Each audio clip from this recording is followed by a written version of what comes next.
नमस्कार, मैं हूं प्रतीक्षा वर्मा। आप देख रहे हैं India 24/7 live TV. Samajwadi party की सांसद डिंपल यादव पर दिए गए कथित आपत्तिजनक बयान को लेकर विवाद गहराता जा रहा है। लखनऊ में पसमानदा समाज के राष्ट्रीय अध्यक्ष अनीस मंसूरी ने इस बयान पर कड़ी नाराजगी जताते हुए इमाम रशीदी मौलाना के खिलाफ कानूनी कार्रवाई की मांग की है। अनीस मंसूरी ने कहा, डिंपल यादव सिर्फ सांसद नहीं है, एक महिला है और उनका इस तरह का अपमान करना निंदनीय है। किसी भी धर्म गुरु से ऐसी भाषा की उम्मीद नहीं की जाती। धर्म के नाम पर इस तरह की अभद्रता समाज को तोड़ने का काम करती है। बताया जा रहा है कि रशीदी मौलाना द्वारा डिंपल यादव को लेकर एक मंच से आपत्तिजनक टिप्पणी की गई थी, जिसे कई सामाजिक संगठनों और राजनीतिक दलों ने महिला विरोधी बताया और असंवैधानिक भी बताया। पसमानदा समाज के अध्यक्ष ने कहा कि इमाम की हैसियत में बैठा कोई व्यक्ति अगर इस तरह की भाषा का इस्तेमाल करता है तो यह न केवल धार्मिक मर्यादाओं का उल्लंघन है, बल्कि महिलाओं के सम्मान के भी खिलाफ है। इस पूरे प्रकरण को लेकर लखनऊ सहित पूरे प्रदेश में राजनीतिक हलचल तेज हो गई है। समाजवादी पार्टी के कार्यकर्ताओं ने भी इस बयान की निंदा करते हुए आरोपी मौलाना पर कड़ी कार्रवाई की मांग की है। वहीं कई महिला संगठनों ने भी इस बयान को लेकर विरोध दर्ज कराया है। इस पूरे मामले में पसमानदा समाज के अध्यक्ष अनीस मंसूरी ने क्या कुछ कहा, सुनिए। देश की महिलाओं से ये माफ़ी मांगे अपने कृत्य की, और सरकार जिस तरीके से खामोशी अख्तियार किए हुए है तो और उस पर किसी तरह कोई बयान या कार्रवाई नहीं हो रही है, लेकिन कुछ भाजपा के सांसदों ने इस टिप्पणी पर उन्होंने तनकीद की है, ऐसा नहीं है। लेकिन जो सरकार की खामोशी है, कहीं मुझे लगता कि ऐसा तो नहीं है कि पीछे से खालिद रशीद साहब को पुश किया जा रहा हो और कि आप इस तरह से अपमानित करिए। समाजवादी पार्टी साजिद रशीदी साहब को पुश किया जा रहा हो कि आप इस तरह से बोलिए ताकि देश के अंदर हिंदू मुसलमान और इस तरीके से चीज़ें पैदा हो। ये केवल चुनावी स्टंट है, भारतीय जनता पार्टी का चुनावी स्टंट है। क्या लगता है कि बीजेपी खुद जो है बनाने की कोशिश कर रही है और जो है गंगा जमुना तहजीब को अलग तार करने की कोशिश कर रही है? देखिए, बीजेपी हमेशा महिलाओं का सम्मान नहीं करती है। आपने अगर देखा कि जिस तरीके से बीजेपी द्वारा पोषित मौलाना साजिद रशीदी साहब, बीजेपी द्वारा पोषित मौलाना रशीदी साहब ने जिस तरीके से माननीय डिंपल यादव जी का बयान दिया, अभद्र टिप्पणी की है, क्या बीजेपी उसी तरीके से जिस तरीके से मणिपुर में महिलाओं को नंगा किया गया, उनके साथ क्या क्या हुआ पूरा देश जानता है। आज तक प्रधानमंत्री जी वहाँ नहीं गए।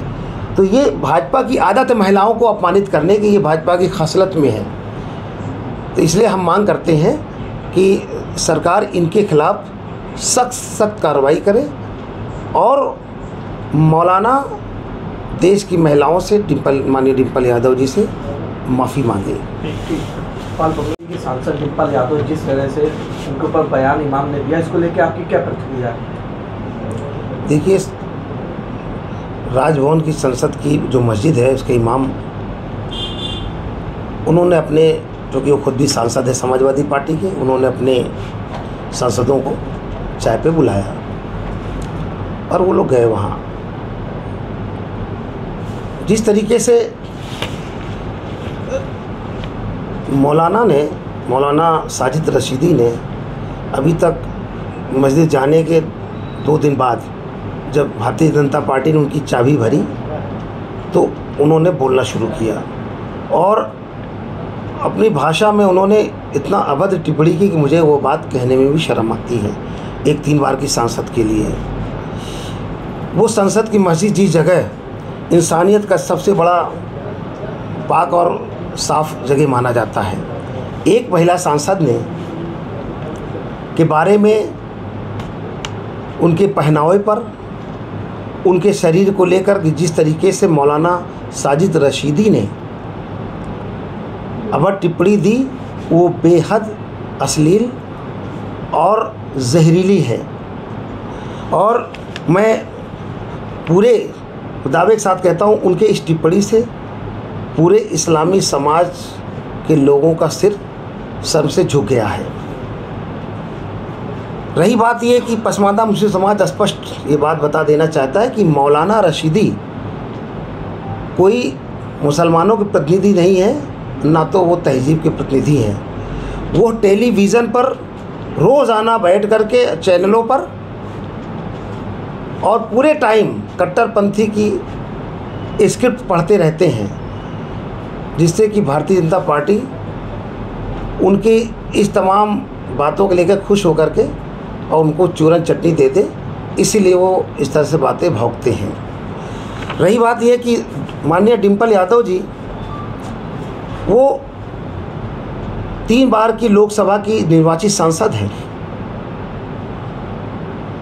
उनके बारे में ये टिप्पणी करना मैं नहीं समझता कि जिस भाषा का इस्तेमाल हुआ है वो एक किसी शरीफ मौलाना की नहीं हो सकती है, वो एक जहरीले मौलाना की गंदी सोच का नतीजा था। और मैं बता देना चाहता हूँ कि इस्लाम हमेशा नफ़रत नहीं, संवाद स्थापित करता है, आपस में भाईचारा स्थापित करता है। हमारे पैगंबर हज़रत मोहम्मद सल्लल्लाहु अलैहि वसल्लम ने मस्जिद नबवी में गैर मुस्लिमों के साथ बैठ करके बहुत सारी मीटिंग की और उनका इस्तकबाल भी किया था। तो ऐसे मुझे अफसोस होता है कि ऐसे मौलाना रशीदी जैसे लोग ये कुरान नहीं पढ़ते हैं, ये केवल अपनी सियासी ख्वाहिशों को पूरा करने का काम करते हैं। हम लोग अब चुप नहीं बैठेंगे। ये बिके हुए मौलाना हैं और गोदी मीडिया, इनका दोनों का मिला जुला ये जो कार्यक्रम चल रहा है, हम लोग इसे खामोश और चुप बैठने वाले नहीं हैं। जो इस्लाम की आड़ में जहालत और अश्लीलता फैलाने वालों के ख़िलाफ़ हम लोग पूरे देश के अंदर सामाजिक बहिष्कार करने का काम करेंगे।